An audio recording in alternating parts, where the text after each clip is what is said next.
What if I told you the reason you feel stuck right now isn't because you're too late, too old, or too far behind?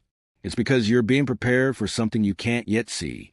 You see, the world is screaming, hurry up, but your soul is whispering, hold on. And maybe the stillness in your life, the pause, the delay, the waiting, was never a punishment. Maybe it's protection. Because what's ahead of you doesn't require more panic. It requires peace. And today, we're going to talk about the one thing most people overlook on the road to purpose, the power of stillness. There's a strange pressure in the world today, a constant hum in the background, telling you to hurry up, to catch up, to do more, be more, achieve more, as if every breath needs to be accounted for, as if stillness is a sin. But here's the thing. At a certain age, you stop running. Not because you can't, but because you finally understand what the race really costs. You see younger folks chasing promotions, chasing status, chasing relevance, and you smile.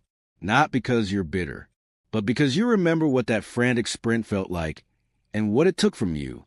The missed moments, the anxiety, the sleep you never got back, the peace you handed over for another meeting, another check, another title that never fulfilled you. The truth? The older you get, the more sacred time becomes, and the more allergic you get to wasting it on things that don't matter.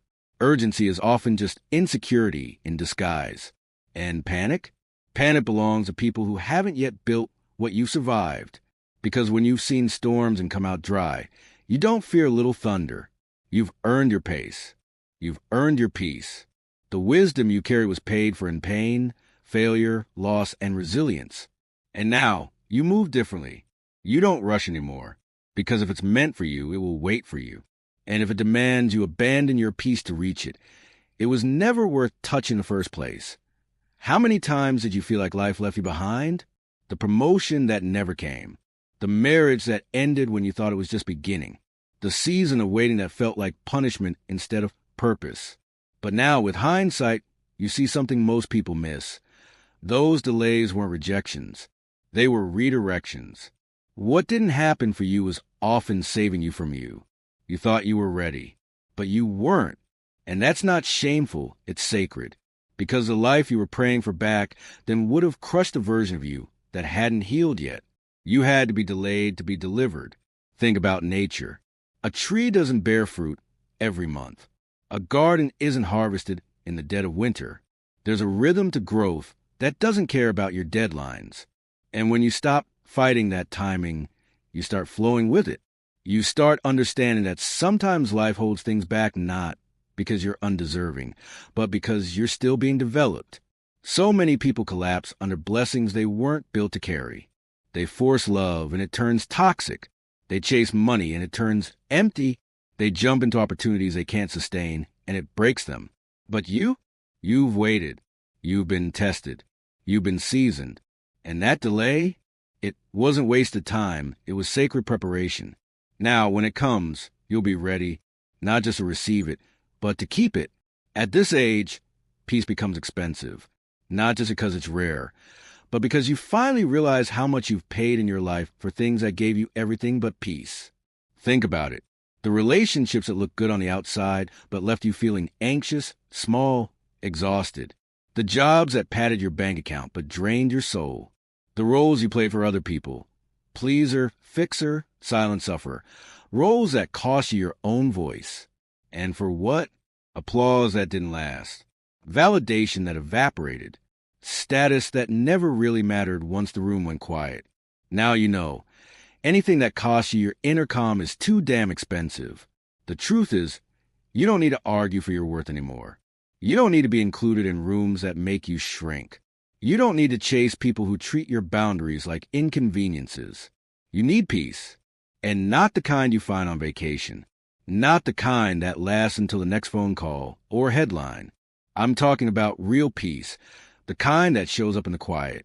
The kind that meets you in the morning and follows you into your sleep. The kind that says, you're not behind. You're not broken. You're enough. That peace, it's your birthright.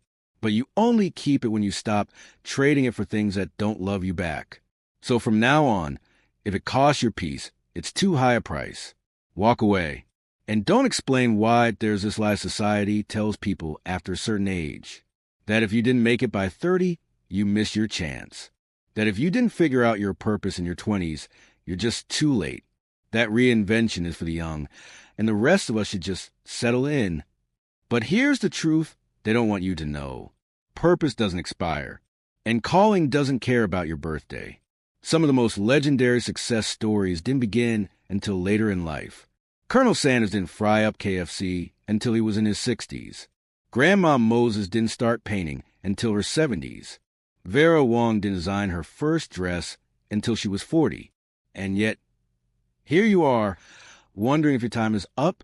No, you're just now stepping into your most powerful chapter, because you finally got the wisdom to know what matters and the strength to walk away from what doesn't. You're not too late. You're right on time. Because life doesn't operate on a stopwatch. It moves according to alignment. And what's for you isn't based on age. It's based on readiness. You're not delayed. You're being deployed. Not behind. You're being positioned. Not forgotten. You're being refined. So take that idea off the shelf. Dust off that dream. Rewrite the script. The pen is still in your hand. And the next chapter? It might just be the one that changes everything. You ever look around and feel like everyone else is ahead? Their careers, their relationships, their perfect little highlight reels on social media. They're celebrating while you're still figuring things out. They're sprinting, and you feel like you're barely walking. But what if I told you they're not ahead of you? They're just running a different race? See, the world trains us to compare. It tells us that someone else's speed is a reflection of our worth. That if we're not where they are, we must be behind. But the older you get, the more you realize comparison is a thief that never stops stealing. Your joy, your clarity, your peace. You don't know what they're chasing. You don't know what it's costing them. And you don't know what's coming around the next bend. Let them pass you. Let them brag. Let them run. Because you're not chasing trophies. You're building a legacy. You're not here for applause. You're here for alignment. You're not sprinting. You're walking with wisdom. You've learned that fast success can burn fast. 2, that flashy isn't always fruitful.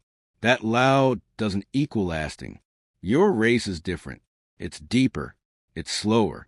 But it's also stronger. So when they pass you, don't panic. Just smile. Because you know something they don't. You're not running to impress. You're walking in purpose. There comes a time in life when you stop talking just to be heard. You stop posting every thought, announcing every plan, or explaining every emotion. Not because you've gone quiet, but because you've finally gotten loud enough within.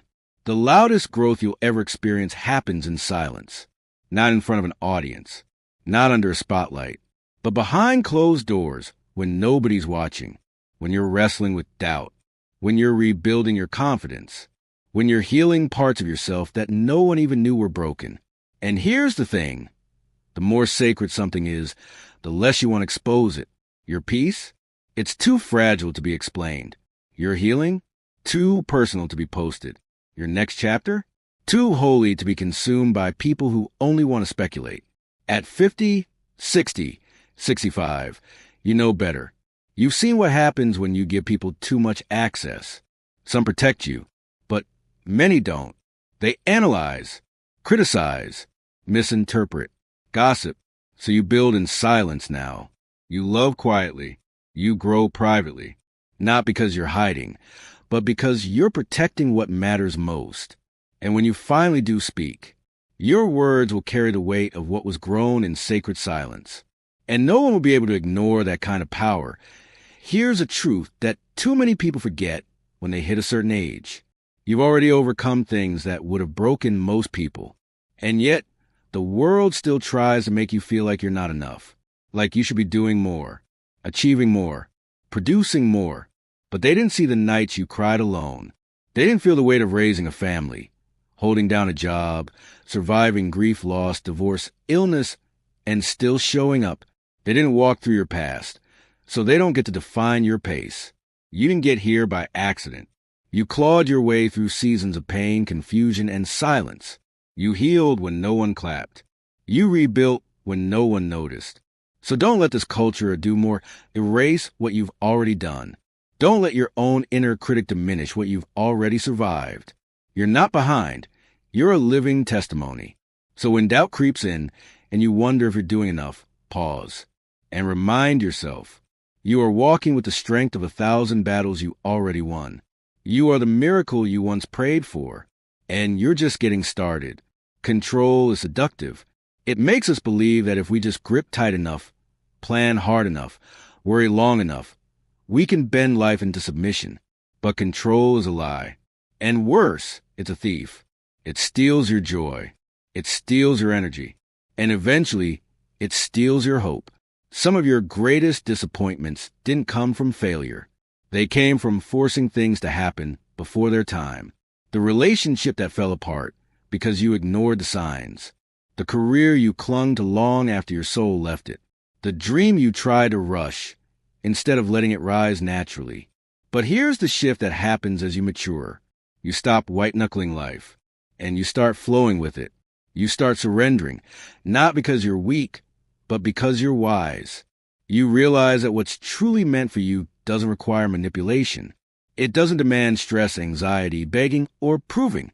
It comes naturally, softly, steadily, like water finding its path. Surrender isn't giving up. It's giving in to the divine timing that has never failed you. So loosen your grip, open your palms, and say it out loud. I release what isn't mine. I trust what's on its way. And then, watch the flow return. Watch your energy rise. Watch your peace take root. Because life flows only when you stop trying to force it. Too many people buy the lie that purpose has a deadline, that if you didn't make it by 30 or 40, you're done, that if your best years are behind you, your most powerful years must be too. But let me speak to your spirit right now. Purpose doesn't expire. Calling doesn't have a clock. If you're still here, it's because you're still meant for more. Some of the most meaningful breakthroughs happen after the world stops watching. You don't need to be trending. You don't need to be famous. You just need to be willing. Willing to listen to that whisper in your chest that says, there's still something left in me. Willing to start where you are. Willing to trust that this chapter has just as much fire as the ones before it. You are not too old. You are ripe. Ripe with wisdom. Ripe with clarity. Ripe with a deeper sense of what matters. And maybe your younger self chased impact with noise. But now you do it with presence. And presence is where legacy begins. So if the dream still lives in you, breathe life back into it. Pick it up, dust it off, and dare to say, I still have time. I still have purpose. And I'm not done yet. The world is noisy. Everyone's shouting, competing, posting, proving. And somewhere in all that noise, your soul gets drowned out. You forget what your voice even sounds like. You forget what matters to you. But stillness? Stillness is where the divine whispers again. It's in the quiet morning before the phone rings. It's in the walk you take without music. It's in the pause between decisions where clarity finally drops in. And if you've lived long enough, you've already learned. God doesn't always speak in fire. Sometimes he speaks in a whisper, and you only hear it when you finally get still. Stillness isn't laziness. It's a spiritual strategy. Because when you stop reacting, you start responding. When you stop chasing, you start aligning. And when you stop doing just to feel valuable, you start being who you were always meant to be. So take the pause. Take the breath. Take the quiet. You're not falling behind. You're tuning in. Because the answers, the healing, the next step, it's already been trying to find you. But first, you had to get still enough to hear it.